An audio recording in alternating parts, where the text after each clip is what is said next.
월요일 이 시간 함께하는 승문규 전문가님 안녕하세요. 안녕하세요. 깐깐한 경제 꼬집어드리는 스마일보이 승문기입니다. 네, 저 오늘 일단 말씀해 주실 주제가 보험료는 95만 원, 보장은 속빈 강정이라고 하셨어요. 네. 일단 전문가께서 직접 상담하신 사연을 먼저 들어볼게요. 저희가 방송에 맞게 재구성했습니다. 들어보시죠.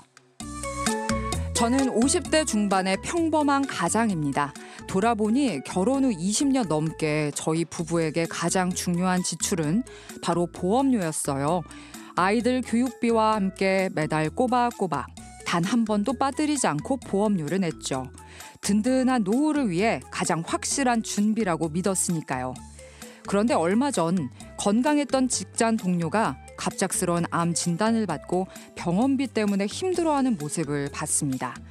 그날 밤 과연 우리 부부는 괜찮을까 하는 생각에 매달 95만 원이나 내는 보험 증권을 꺼내봤죠.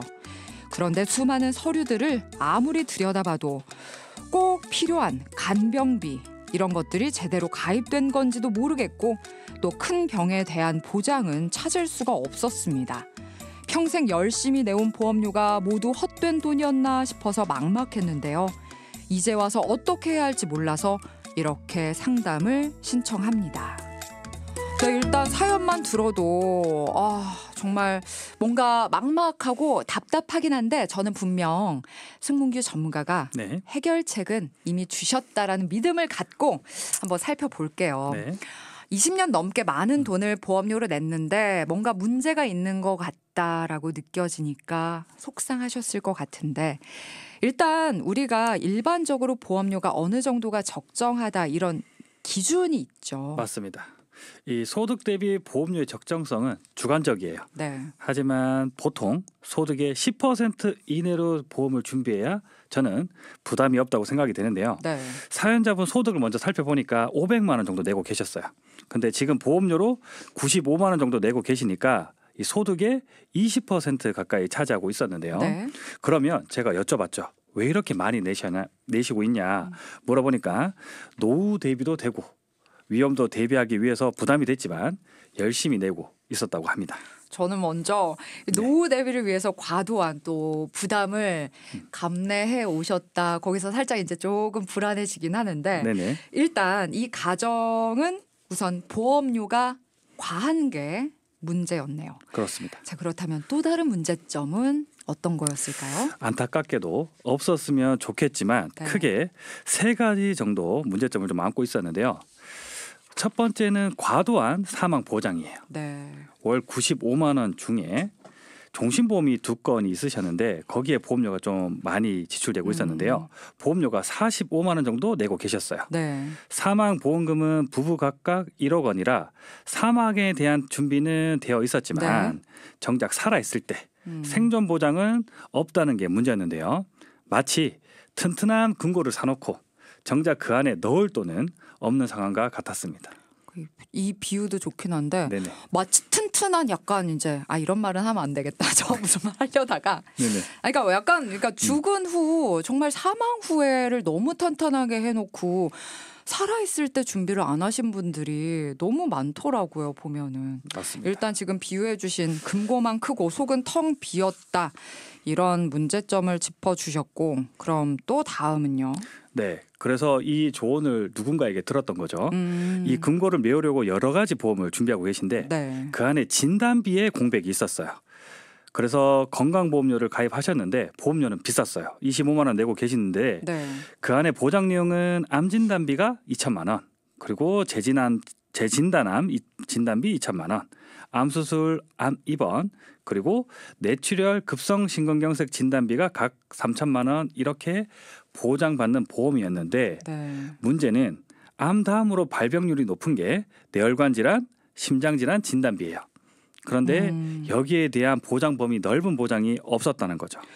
즉 발병률이 높은 질병에 걸렸을 때 보장받기 어려운 속빈 강정이었다는 거예요. 그 사실 보험료를 사망보험금 45만 원 빼더라도 50만 원 정도면 적은 금액이 진짜 아니잖아요. 맞아요. 그런데 어떻게 뇌와 심장 진단비가 구성이 안 돼 있을까요? 사실 암 진단비도 그렇게 높은 편은 아닌 것 같은데 이러니까 지금 승문규 전문가가 조금 속이 텅 비었다, 속빈 강정이다 이런 안타까운 말씀을 해주신 것 같고 그렇다면은 또 문제점 어떤 문제점이 있을까요? 마지막은 간병 리스크입니다. 네. 두 분 간병보험이 있었는데요. 보험료는 각각 12만 원, 13만 원 내고 계셨는데 여기에 간병 일당만 15만 원 보장하고 있었어요. 무슨 얘기냐면 네. 병원에 입원했을 때만 15만 원 보장하고 요양병원에 입원했을 때 간병인 사용하면 보장받는 보장은 빠져 있었습니다. 아 그러니까 상급병원 이런 데만 되고 요양병원에 장기간 입원하면 간병비가 하나도 안 나오는. 아니 일반 병원도 됩니다. 상급병원만 되는 게 네네. 아니라 병원자 붙은 병원은 되는데 그중에 요양병원은 빠져 있었다는 거죠. 사실 되게 중요한 부분 아닌가요, 요양병원이? 맞습니다. 이제 보험이라는 게 네. 어떤 보장을 받을 수 있을지 모르기 때문에 보장 범위와 보장 금액을 따져보고 가입하는 게 중요한데 사연자분의 경우에는 병원에 입원했을 때는 간병비 보장이 됐지만 요양병원에 입원해서 장기간 만약에 치료한다고 했을 때는 네. 보장이 없기 때문에 고스란히 본인의 금전적인 부담이 커질 수 있습니다. 사실 장기적으로 어느 정도 연세가 됐을 때 필요한 게 요양병원인데 맞습니다. 모르셨을 것 같아요. 간병보험 들었으니까 나는 준비가 됐다라고 생각을 하셨을 것 같은데 좀 안타까운 부분이 있어요. 꼭 한번 간병보험 가입 중인 동키분들도 확인을 해보셔야겠네요. 맞습니다. 그래서 오늘 동키 여러분에게 특히 강조해 드리고 싶은 점은 보험은 무조건 많이 내고 있다고 안심은 금물입니다. 아무리 많은 보험료를 내더라도 우리 가족의 상황에 맞지 않을 수 있고요. 특히 자녀가 독립한 이후에는 사망 보장의 비중보다는 생존 시에 보장받을 수 있는 진단비와 간병비를 확인해 보시는 게 중요합니다. 네. 자, 간혹 보험료를 많이 내니까 보장도 탄탄하겠지 생각하고 계신 분들 여전히 많으실 것 같아요. 그런데 여러분들이 생각하고 믿고 있는 것과는 여러분들의 보험 자체가 다른 구성이 돼 있을 수도 있다. 이 부분을 항상 생각을 하시고 동키호테 하는 시간 동안에 점검을 받으시면 좋을 것 같습니다. 요즘엔 물론 동키호테 통해서 정보 접근도 늘어났고 공부를 하고 보험 준비하는 분들도 많겠지만 예전엔 정말 그냥 해주는 대로 준비한 분들이 많거든요. 더 이상 미루지 마시고 여러분들의 보험 구성 철저하게 한번 점검해 보시기를 바랍니다. 자, 계속해서 이 사연자분의 사연을 통해서 저희가 들여다볼게요. 일단 문제점을 여러 가지를 진단을 해주셨어요. 보험료는 과도하게 내고 계시는데 사망 보장금도 너무 높고 보장 큰 병에 대한 진단금도 없고 간병비도 뭔가 부족한 간병비였고 그러면 이 가정은 대체 어떻게 리모델링을 해주셨을까요? 사실 부부가 연세가 뭐 적은 건 아니었거든요. 맞아요. 그래서 기존 보험 중에 아까 또 남아있는 보험들이 또 있었어요. 네. 실손보험 있었는데요. 사연자분은 4세대로 전환해서 3만 5천 원 내고 있었고 아내분은 2세대 실손으로 9만 5천 원 내고 계셨습니다. 네. 한 분은 실손을 전환했고 다른 한 분은 실손을 전환하지 않으셨는데요. 아마 우리 동키 분들 중에서도 이런 고민들 놓이신 분들 많으실 거예요. 맞아요. 실손을 전환해야 되나 그대로 가야 되나 이렇게 고민하고 계실 텐데요.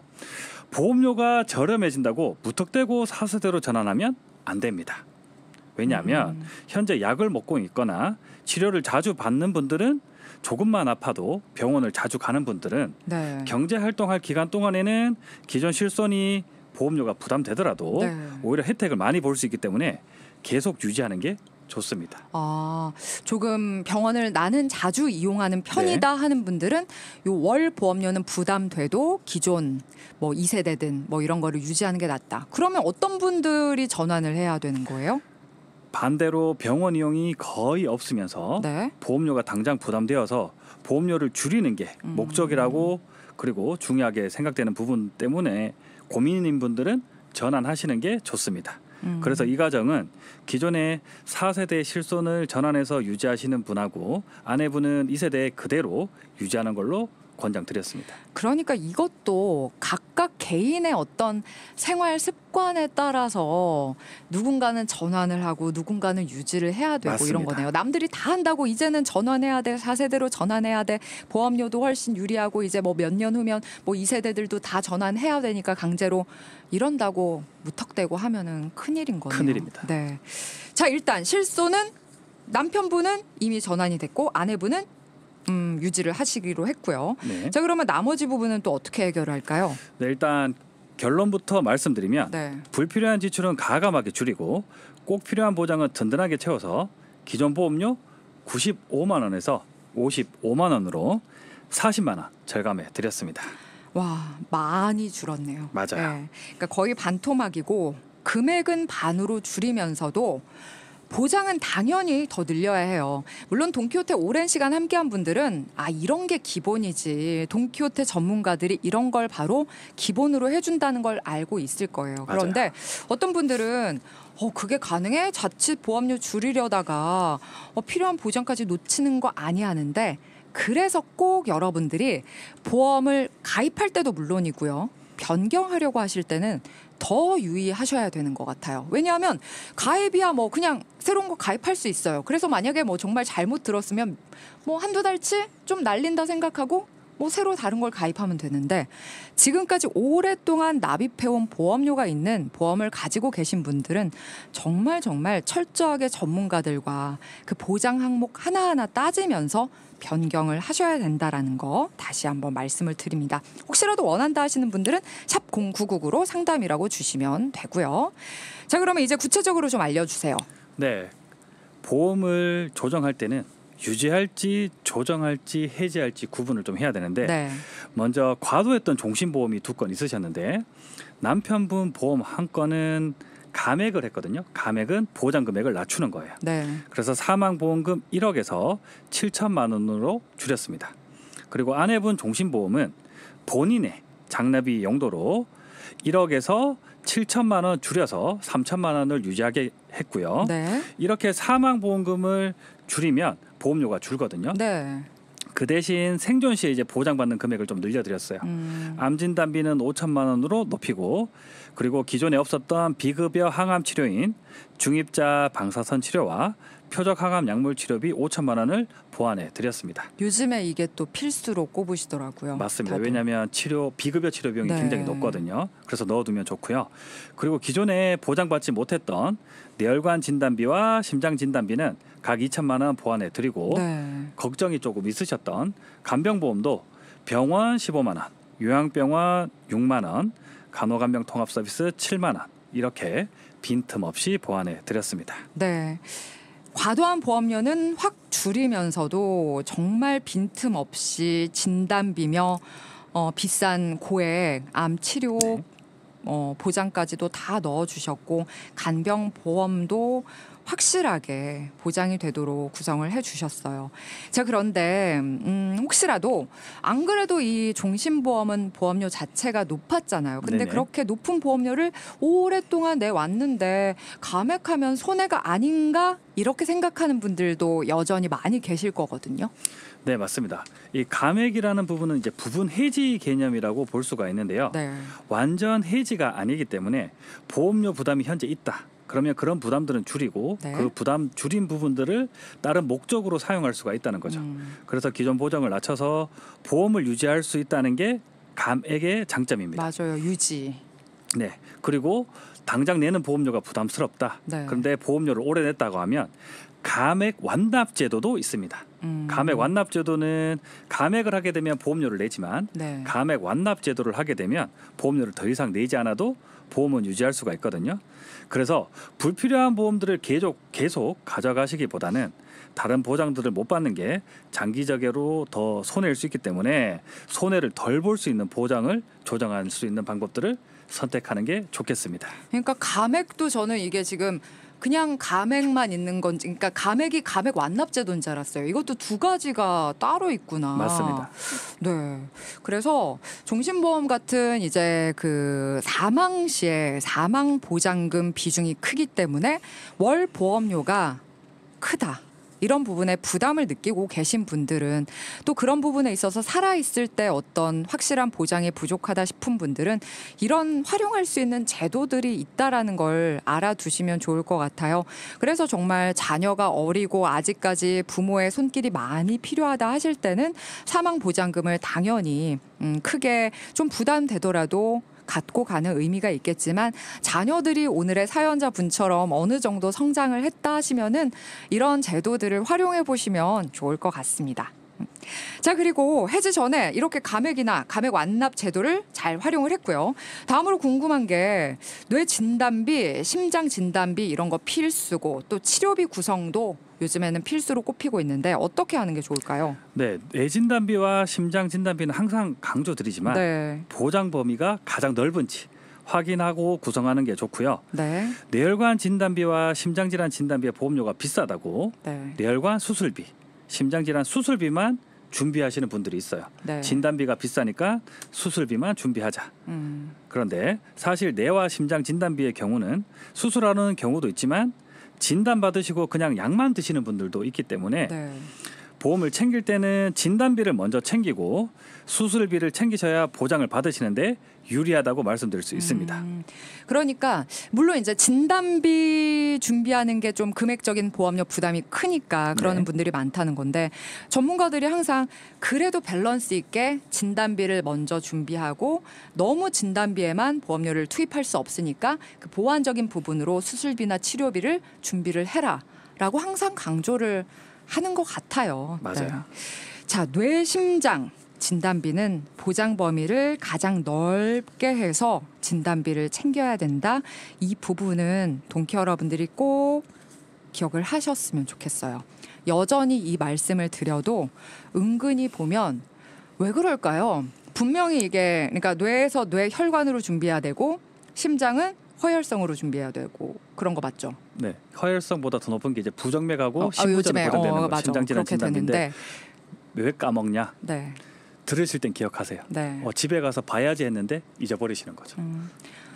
제가 할 말이 없는 게 저 작년에 저희 엄마 보험을 제가 들었는데 지난주에 네네. 제가 그렇게 방송에서 강조하면서 너무 강조를 했는데 지난주에 엄마께 뇌 부분이 너무 말도 안 되게 협소하게 돼 있더라고요. 그래서 제가 약간 좀 충격을 먹었어요, 솔직히. 네네. 너무 부끄럽기도 하고 내가 그렇게 강조를 했는데 정작 정말 등잔 밑이 어둡다고. 그러니까 너무 제가 강조를 하니까 확신을 가지고 그 부분을 안 챙겼던 것 같아요. 그래서 맞아요. 이제 좀 제가 되게 당황했었던 일이 있어요. 그래서 우리 동키분들 이게 너무 당연하게 생각하지 마시고 그래도 여러분들의 암, 뇌, 심 진단비 그 보장 범위에 대해서는 꼭 한번 시간을 내서 체크해 보시기 바라고 본인의 보험 증권이나 약간 들여다보기 조금 번거롭다 하시면은 승문규 전문가에게 확인해 주세요라고 하시면 알아서 다 보장 범위 확인을 해 주실 겁니다. 자, 그러면 이제 보험료 절감 꽤 크게 했는데 어떻게 활용이 됐을까요? 네, 그냥 소비하지 않고 저축을 할 수 있고 그리고 노후 대비를 할 수 있게 만들어 드렸는데요. 이 40만 원을 연금저축 펀드와 연금보험으로 분산을 해서 노후 자금 마련을 시작하셨습니다. 이 연금저축 펀드 같은 경우는 사연자분 명의로 20만 원 납부하셔서 은퇴하실 때까지 매년 약 32만 원의 세금을 추가적으로 환급받을 수 있게 되었고요. 네. 투자하는 대상은 70세까지 미국 나스닥 100과 채권형 ETF에 5대5로 투자해서 예상 수익률 5%로 운영된다고 가정하면 네. 5,300만 원 정도 적립할 수가 있는데요. 이 은퇴 시점에는 이제 현금 흐름이 중요하잖아요. 그럴 때는 고배당 ETF를 활용해서 매월 약 30만 원 정도 배당을 받을 수 있게 해드렸는데요. 네. 물론 이게 확정적인 건 아니고 네. 주가 상승이나 하락에 따라서 받는 금액은 변동할 수 있습니다. 네. 일단 줄인 보험료 중에서 20만 원을 활용해서 또 연금저축 펀드로 연금 마련에 활용을 해 주셨는데요. 세금 절약도 되고 또 뭐 연금 준비도 되고 두 마리 토끼를 다 잡을 수가 있는 겁니다. 맞습니다. 자, 여전히 20만 원이 남았는데 그러면은 아내분 거를 조금 준비를 해 주셨을까요? 어떻게 하셨죠? 당연히 준비해 주셔야죠. 맞아요. 아내분은 상대적으로 이제 평균 수명이 조금 더 길잖아요. 네. 네. 그래서 종신토록 변하지 않는 연금으로 20만 원 준비해 드렸는데요. 네. 그 아내분 현재 나이가 50세였고 20만 원을 10년 납입하고 70세에 연금을 개시하면 매달 23만 원을 사망하실 때까지 받을 수 있게 해드렸는데요. 네. 정리하면 기존에는 사망 보험금, 내가 죽었을 때만 보험금을 탔다면 이제는 두 분이 은퇴를 하게 되었을 때 매달 53만 원 정도의 연금을 준비할 수 있게 되었다는 거죠. 네. 국민연금이 아마 있으실 거고 네. 퇴직연금도 있으실 거고 거기에 제가 개인연금까지 보완해 드려서 미래에 대한 걱정 대신 보험료 줄인 돈으로 미래 준비를 주도적으로 삶을 시작할 수 있게 되었고요. 네. 이렇게 보험 리모델링은 단순히 돈을 아끼는 것을 넘어서 우리 삶의 재정적인 방향을 올바르게 바꾸는 시작점이 될 수 있습니다. 네. 정말 마지막에 참 중요한 말씀을 해주셨어요. 그러니까 보험 리모델링 단순하게 내가 지금 월 보험료 줄이고자 하는 게 아니라 줄인 보험료로 정말 미래까지 함께 계획하고 준비가 탄탄히 될 수 있다면 그게 우리가 보험한테 기대하는 바가 아닐까 맞아요. 싶어요. 정말 미래를 위해서 어떻게 보면 지금 보험료를 납부하는 건데 정말 근데 생각보다 그 미래가 되게 준비가 안 된 분들이 많다는 거 아니에요. 그러니까 끊임없이 이렇게 사연자분의 사례가 나오고 뭐 방금 전에도 말씀드렸다시피 너무 확신을 갖고 있었던 뭐 저의 경우도 지난주에 참 굉장히 당황한 사건이 네. 있었고 이런 분들이 그러니까 너무 이런 부분에 대해서 걱정하지 마시고 주변에 항상 있는 일들이니까 너무 큰일이다 생각하지 마시고 또 항상 필요할 때는 돈키호테 전문가에게 도움받아서 하루라도 빨리 여러분들의 보험을 조정하고 점검하시면 되는 것 같습니다. 자, 오늘 정말 도움되는 시간 오늘도 함께했습니다. 다음 시간 더 기다리고 있을게요. 고맙습니다. 감사합니다. 방송 중에 상담해드리는 내용은 청취자 여러분의 올바른 투자 판단을 위해 참고로 드리는 말씀입니다. 금융상품 가입이나 해지 같은 판단은 스스로의 책임으로 결정하셔야 한다는 점을 꼭 기억하시기 바랍니다.